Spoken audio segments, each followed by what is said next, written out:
The wishing chair is foolish.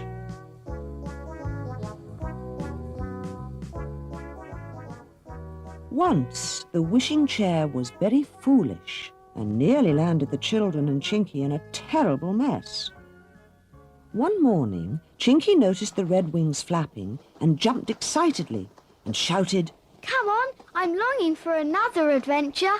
They all jumped onto the chair. It flew out of the door in a great hurry and then up into the air.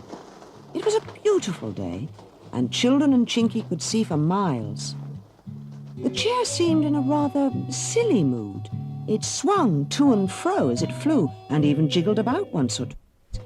Chinky called out, "I say, I don't like this. Hold on tightly, children, in case the chair turns head over heels or something silly. It's in a dangerous mood."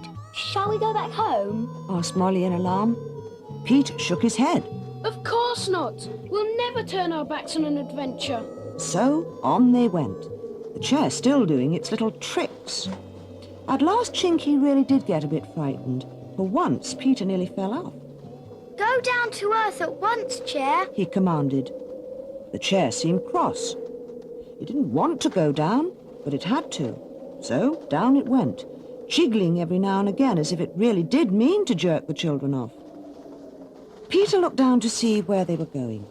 There was a village below them, and they seemed to be going down towards the roof of a house. Peter was worried. Hope the chair doesn't land on the roof.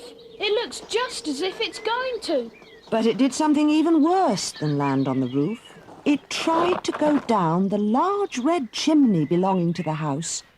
It really was behaving very foolishly.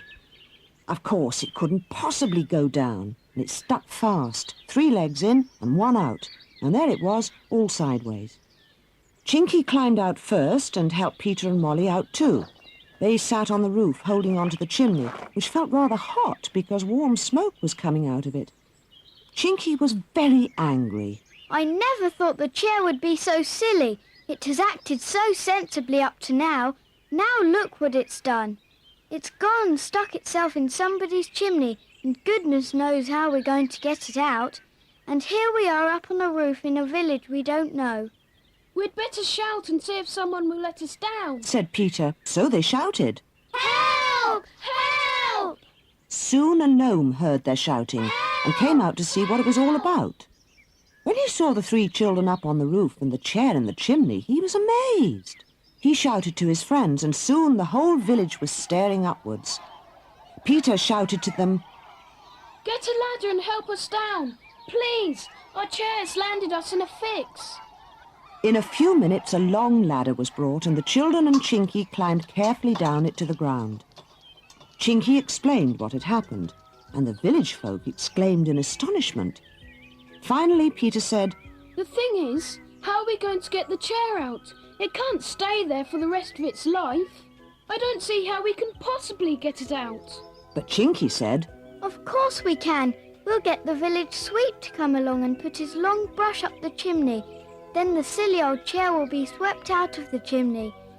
We will get into it when it comes down to earth and go home immediately before it has time to do anything silly again."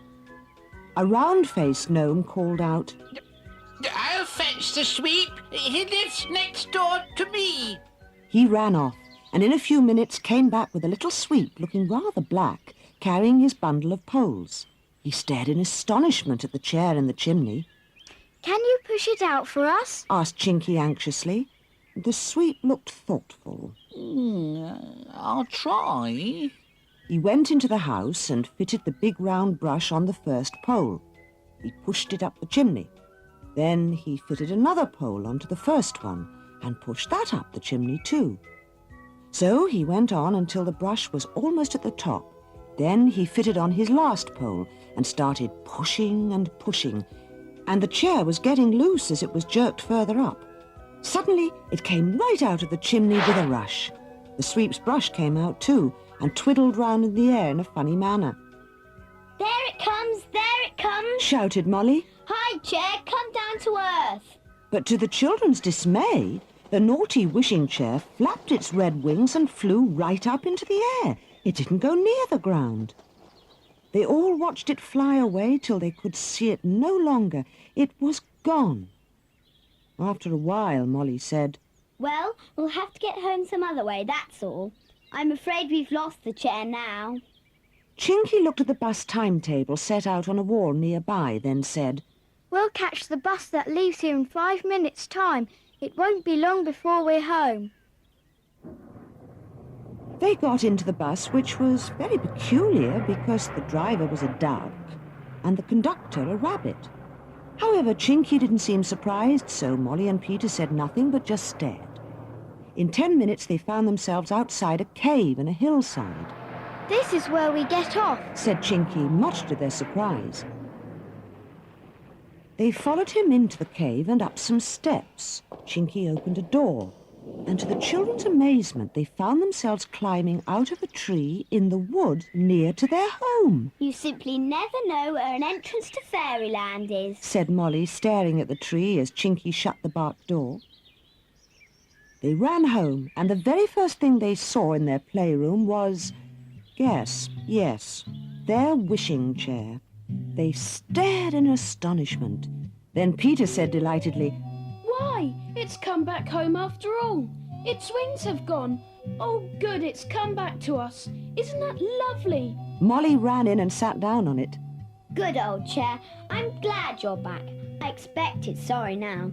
I don't mind having nearly gone down a chimney now it's all over. It was a lot of fun, wasn't it? But Chinky gave a little frown. Don't say things like that in front of the chair. There's no knowing what it might do next. Then Peter got a brush and said, Let's brush our clothes clean. We'll get into trouble if we don't, and certainly no one would believe us if we said we'd been stuck in a chimney. And Molly laughed. That's true. Whatever shall we do next? Aha! Wait and see.